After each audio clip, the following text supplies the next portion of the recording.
Hi friends, ನಮಸ್ತೆ, welcome back my channel. ಎಲ್ಲರೂ ಹೇಗಿದ್ದೀರಾ? ಐ ಹೋಪ್ ಎಲ್ಲರೂ ಚೆನ್ನಾಗಿದ್ದೀರಾ ಅನ್ಕೊಂತೀನಿ. ನಾನು ಚೆನ್ನಾಗಿದ್ದೀನಿ. ಏನಪ್ಪ ಇವತ್ತಿನ ವಿಷಯ ಅಂತ ಹೇಳ್ತಿದ್ದೀರಾ? ಏನಿಲ್ಲ, ಒಂದು ವಿಡಿಯೋ ಹಾಕ್ತಿದ್ದೀನಿ. ಆ ವಿಡಿಯೋ ನೋಡಿ, ಫುಲ್ ವಿಡಿಯೋ ನೋಡಿ. ಎಲ್ಲಿದ್ದು ಅಂತ ಹೇಳೋಕ್ಕಿಂತ ಮುಂಚೆ ಯಾರೆಲ್ಲ ನನ್ನ ವಿಡಿಯೋ ನೋಡ್ತಿದ್ದೀರಾ, ಫುಲ್ ವಿಡಿಯೋ ನೋಡಿ, ಲೆಂತಿ ವಿಡಿಯೋ ನೋಡಿಬಿಟ್ಟು ಹೈಪರ್ ಪಾಯಿಂಟ್ ಕೊಡಿ, ಹಾಗೆ ಸಪೋರ್ಟ್ ಮಾಡಿ, ನಿಮ್ಮ ಫ್ರೆಂಡ್ಸ್ಗೆಲ್ಲ ಶೇರ್ ಮಾಡಿ ಅಂತ ಹೇಳ್ತಾ ಬೆಲ್ ಐಕನ್ ಕ್ಲಿಕ್ ಮಾಡೋದನ್ನು ಮಾತ್ರ ಮರಿಬಿಡಿ ಅಂತ ಹೇಳ್ತಾ, ಈ ದೇವಾಲಯ ಬಂದು ಕೈವಾರ ಹೋದರೆ ದಯವಿಟ್ಟು ಎಲ್ಲರೂ ಈ ದೇವಾಲಯನ ನೀವು ವಿಸಿಟ್ ಕೊಡಲೇಬೇಕಾಗಿರುವಂಥ ಒಂದು ಸುಮಾರು ವರ್ಷಗಳ ಹಿಂದಿನ ಕಾಲದ ಒಂದು ದೇವಾಲಯ ಅಂತ ಹೇಳ್ಬೋದು. ಅರ್ಚಕರೇ ಹೇಳ್ತಾರೆ ಈ ದೇವಾಲಯ ಎಷ್ಟು ಯುಗ ಕಳೆದಿದೆ, ಆದ್ರೂ ಎಷ್ಟು ಚೆನ್ನಾಗಿದೆ ಅಂತ. ಬನ್ನಿ ಫ್ರೆಂಡ್ಸ್, ನೋಡೋಣ. ನಾನಂತೂ ಫಿದಾ ಆಗ್ಬಿಟ್ಟೆ ದೇವರಾಣೆಗೂ. ತುಳಿಬೋದಲ್ವಾ? ನಾನು ತುಳಿದ್ಬಿಟ್ಟು ಹೋಗ್ತೀನಿ. ಭೂಮಿಯಲ್ಲಿ ಹಾಕಿರೋ ಭಕ್ತರ ಒಂದು ವಿಗ್ರಹ ಇದು. ಓಹೋ, ಮತ್ತೆ ಯಾರು ತುಳಿಯಲ್ವಲ್ಲ, ಎಲ್ಲ ಪೂಜೆ ಮಾಡಿದಾರಲ್ಲ. ನಾನು ಕೇಳಿದೆ. ಹೌದಾ? ಆಗಿನ ಕಾಲದ ವಿಗ್ರಹ ಅಂತೆ ಅದು. ಆಕ್ಚುಲಿ ಕೆಳಗಡೆ ಹಾಕಿರೋದು. ಅದನ್ನ ತುಳಿದ್ರೆ ಪುಣ್ಯ ಬರುತ್ತಂತೆ, ಅವರಿಗೆ ಪುಣ್ಯ ಸಿಗುತ್ತಂತೆ ಅಂತ ಹೇಳಿದ್ರು. ಓಕೆ, ಅಲ್ಲಿಂದ ನಾನು ಒಳಗಡೆ ಬಂದು ದರ್ಶನಕ್ಕೆ ಹೋಗ್ಬೇಕಾಗಿತ್ತು. ಒಳಗಡೆ ಮೊಬೈಲ್ ಅಲ್ಲೂ ಇಲ್ಲ ಅಂತಂದ್ರು. ಅಲ್ಲಿಂದ ನಾನು ನೇರ ಈ ಕಂಬದ ಹತ್ರ ಬಂದೆ. ನೋಡಿ, ಈ ಕಂಬನ ಒಂದ್ಸಲ ನೀವು ಕಣ್ಣಲ್ಲಿ ಕಣ್ಣಿಟ್ಟು ನೋಡಿ, ಎಂತ ಒಂದು ಅದ್ಭುತ ಅಂತಂದ್ರೆ, ಈ ಒಂದು ಕಂಬವನ್ನ ಕೆತ್ತನೆ ಮಾಡೋದಕ್ಕೆ ಎಷ್ಟು ಯುಗ ತಗೊಂಡಿರ್ಬೋದು, ಎಷ್ಟು ವರ್ಷ ತಗೊಂಡಿರ್ಬೋದು ನನಗಂತೂ ಗೊತ್ತಾಗ್ತಾ ಇಲ್ಲ.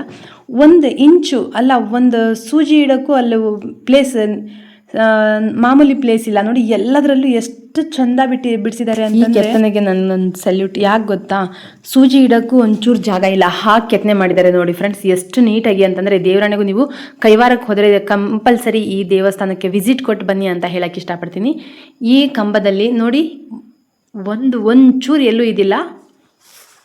ಈ ದೇವಸ್ಥಾನದ ಒಂದು ಹೆಸರೇನಪ್ಪ ಅಂತಂದರೆ, ಬನ್ನಿ ಫುಲ್ ವಿಡಿಯೋ ನೋಡಿ ಹೇಳ್ತೀನಿ. ಯಾರೆಲ್ಲ ವಿಡಿಯೋ ನೋಡುತ್ತಿದ್ದೀರೋ ಪ್ಲೀಸ್ ಲೈಕ್ ಕೊಟ್ಟು ಹೈಪರ್ ಪಾಯಿಂಟ್ ಕೊಡಿ, ಹಾಗೆ ಲೆಂತಿ ವಿಡಿಯೋಸ್ ನೋಡಿ ಸಪೋರ್ಟ್ ಮಾಡಿ ಫ್ರೆಂಡ್ಸ್. ಹಾಗೆ ತಪ್ಪದೆ ಬೆಲ್ಲೈಕನ್ ಕ್ಲಿಕ್ ಮಾಡಿ. ಯಾಕಪ್ಪ ಬೆಲ್ಲೈಕನ್ ಕ್ಲಿಕ್ ಮಾಡಬೇಕು ಅಂತಂದರೆ, ನಾನು ಕಳಿಸೋ ಒಂದು ವಿಡಿಯೋ ನೋಟಿಫಿಕೇಶನ್ ನಿಮಗೆ ಫಸ್ಟ್ ಬರುತ್ತೆ, ಹಾಗಾಗಿ ಅಂತ ಹೇಳಿ. ನನ್ನ ಮೊಬೈಲ್ ನೋಡಿನೇ ಅರ್ಚಕರಲ್ಲಿ ಒಳಗಡೆ ಅಲೋ ಇಲ್ಲ ಅಂತ ಸನ್ನೆ ಮಾಡಿಬಿಟ್ರು. ಸರಿ ಬಿಡು ಅಂತ ಇಲ್ಲಿಂದನೇ ಝೂಮ್ ಮಾಡಿಬಿಟ್ಟು, ವೆಂಕಟೇಶ್ವರ ಸ್ವಾಮಿ ಕಾಪಾಡಪ್ಪ, ಎಂಥ ಒಂದು ಪ್ಲೇಸಲ್ಲಿ ಕೂತಿದ್ಯಾ ಅಂದ್ಕೊಂಡ್ಬಿಟ್ಟು ಇಲ್ಲಿಂದ ನಾನು ನನ್ನ ಒಂದು ಪ್ರಾರ್ಥನೆ ಭಗವಂತನಿಗೆ ಸಲ್ಲಿಸಬೇಕು ಅಂತೇಳಿ ನಾವು ಒಳಗಡೆ ಹೋಗಬೇಕಾದ ಟೈಮ್ ಬಂತು. ಹಾಗಾಗಿ ನಾವು ಒಳಗಡೆ ಹೋಗ್ತಿದ್ವಿ. ರಶ್ ಇತ್ತು, ತುಂಬ ರಶ್ ಇತ್ತು. ಅದನ್ನು ನೋಡಿ ನಾನು ಫಸ್ಟ್ ಆ ಕಡೆ ಕೈವಾರ ತತ್ತೆ ಹತ್ರ ಹೋಗ್ಬಿಟ್ಟು ಮತ್ತೆ ರಿಟರ್ನ್ ಬಂದಿದ್ದು. ನೋಡಿ, ವಾವ್, ಏನು ಕಲೆ ಅಂತಂದ್ರೆ, ಗರ್ಭಗುಡಿಯ ಒಂದು ದ್ವಾರದ ಮೇಲೆ ಈ ಕೆತ್ತನೆ ನೋಡಿ ಎಷ್ಟು ಸುಂದರ ಅಂತಂದ್ರೆ, ನಿಜವಾಗ್ಲೂ ಕಣ್ ತುಂಬ್ಕೊಂಡು ಬರ್ರಿ ಅಂತ ಹೇಳಕ್ ಇಷ್ಟಪಡ್ತೀನಿ ಎಲ್ರಿಗೂ. ನೋಡಿ, ಅಬ್ಬಬ್ಬಾ, ಸೂಪರ್ ಅಪ್ಪ, ಯಾವಾಗ ಕೆತ್ತನೆ ಮಾಡಿರಬಹುದು ಅಂತ ಈಗಲೇ ಅನಿಸ್ತಾ ಇದೆ. ನಾವು ಒಳಗಡೆ ಹೋಗ್ಬೇಕಾಗಿ ಬಂತು. ಹಾಗಾಗಿ ನಾನು ವಿಡಿಯೋಸ್ ಸ್ಟಾಪ್ ಮಾಡಿದೆ. ಇಲ್ಲಿ ಸ್ಟಾಪ್ ಮಾಡಿಬಿಟ್ಟು ಒಳಗಡೆ ಹೋಗಿ ಗರ್ಭಗುಡಿಯಲ್ಲಿ ಮತ್ತೆ ಒಳಗಡೆ ಹೋಗಿ ಅರ್ಚಕರನ್ನ ಮಾತಾಡ್ಸ್ಕೊಂಡ್ಬಿಟ್ಟು, ಎಷ್ಟು ವರ್ಷದ್ದು ಸ್ವಾಮಿ ಈ ಒಂದು ದೇವಾಲಯ ಅಂತ ಕೇಳಿದೆ. ಸರಿ ಆಯಿತು ಅಂತ ಹೇಳಿದರು. ಅದು ಎಷ್ಟು ವರ್ಷದ್ದು ಅಂತ ಹೇಳ್ತೀನಿ ಬನ್ನಿ. ಒಳಗಡೆ ಹೋಗಿ ಪ್ರದಕ್ಷಿಣೆ ಮಾಡ್ಕೊಂಡ್ಬಿಟ್ಟು ಭಗವಂತನ ಒಂದು ಕೃಪೆಗೆ ಪಾತ್ರರಾಗಿ ಆಚೆ ಬರಬೇಕಾಗಿ ಬಂತು. ನಾನು ಇಲ್ಲಿಂದ ಗರುಡದ ಮೇಲೆ ಕೂತಿರೋ ನಾರಾಯಣ ಎಷ್ಟು ಸುಂದರ ಅಂತಂದರೆ, ನಿಜವಾಗ್ಲೂ 2 ಕಣ್ಣು ಸಾಲದು ನೋಡೋಕ್ಕೆ ಅಂತಲೇ ಹೇಳ್ತೀನಿ. ಇಲ್ಲಿ ಹೋಗಿ ನಾನು ಅರ್ಚಕರ ಹತ್ರ ಕೇಳಿದೆ, ನೀವು ಅಲ್ಲಿ ಇನ್ನೊಬ್ಬ ಅರ್ಚಕರಿದ್ದಾರೆ, ಅಲ್ಲಿ ಹೋಗಿ ಕೇಳಿ ಅಂತಂದರು. ಸರಿ ಬಿಡು ಅಂದ್ಕೊಂಡ್ಬಿಟ್ಟು ಮತ್ತೆ ನಾನು ಇಲ್ಲಿಂದ ಇನ್ನೊಬ್ಬರು ಅರ್ಚಕರಿದ್ದರು. ರಾಧಾಕೃಷ್ಣ ಒಂದು ವಿಗ್ರಹ ಇದೆ, ಅಲ್ಲಿ ಅರ್ಚಕರು ಕೂತಿದ್ರು. ಸರಿ ಆಯಿತು, ಅಲ್ಲಿ ಹೋಗಿ ಮಾತಾಡ್ಸೋಣ ಅಂತೇಳಿ ಅಲ್ಲಿಂದ ನಾನು ಮತ್ತೆ ಅರ್ಚಕರಿರೋ ಜಾಗಕ್ಕೆ ಈಗ ತೋರಿಸ್ತಿದ್ರು. ಹಾಗಾಗಿ ಅರ್ಚಕರಿರೋ ಜಾಗಕ್ಕೆ ನೀವು ಹೋಗಿ ಡೀಟೇಲ್ಸಾಗಿ ಹೇಳ್ತಾರೆ ಅಂತಂದರು. ಸರಿ ಆಯಿತು ಸ್ವಾಮಿ ಅಂತ ಹೇಳಿಬಿಟ್ಟು ನಾನು ಅಲ್ಲಿಂದ ಮತ್ತೆ ಅರ್ಚಕರಿರೋ ಜಾಗಕ್ಕೆ ಹೋಗಬೇಕಾಗಿ ಬಂತು. ಅಲ್ಲಿ ಹೋಗೋಕ್ಕಿಂತ ಮುಂಚೆ ಪಲ್ಲಕ್ಕಿ ನೋಡಿ ಎಷ್ಟು ಸುಂದರವಾಗಿದೆ. ಪಲ್ಲಕ್ಕಿ, ಭಗವಂತನ ಒಂದು ಪಲ್ಲಕ್ಕಿ ನಡೆಯುತ್ತಂತೆ. ವರ್ಷ ವಾರ ಯಾವತ್ತು ವಾರ ಇರುತ್ತೆ ಅವತ್ತು ನಡೆಯುತ್ತಂತೆ.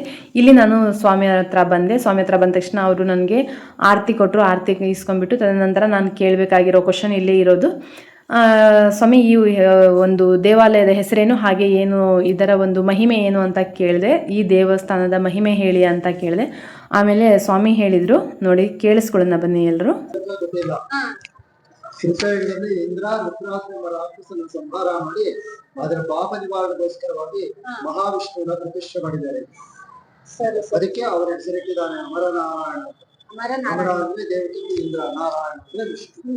ಇದು ಮೂಲತಃ ವಿಷ್ಣು 4 ಯುಗಗಳಾಗಿದೆ.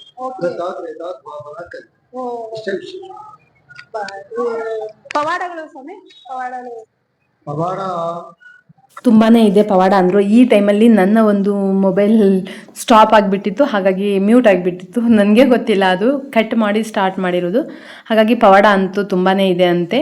ಆದರೂ ಒಳಗಡೆ ಅಂತೂ ವಿಷ್ಣುವಿನ ವಿಗ್ರಹ ನೋಡಕ್ಕೆ 2 ಕಣ್ಣು ಸಾಲದು ಅಂತ ಇನ್ನೊಂದ್ಸತಿ ಹೇಳ್ತೀನಿ. ಹಾಗೆ ಆ ಕಂಬದ ಕೆತ್ತನೆ ಅಂತೂ ನಿಜವಾಗ್ಲೂ ಪದಗಳೇ ಸಿಗ್ತಾ ಇಲ್ಲ.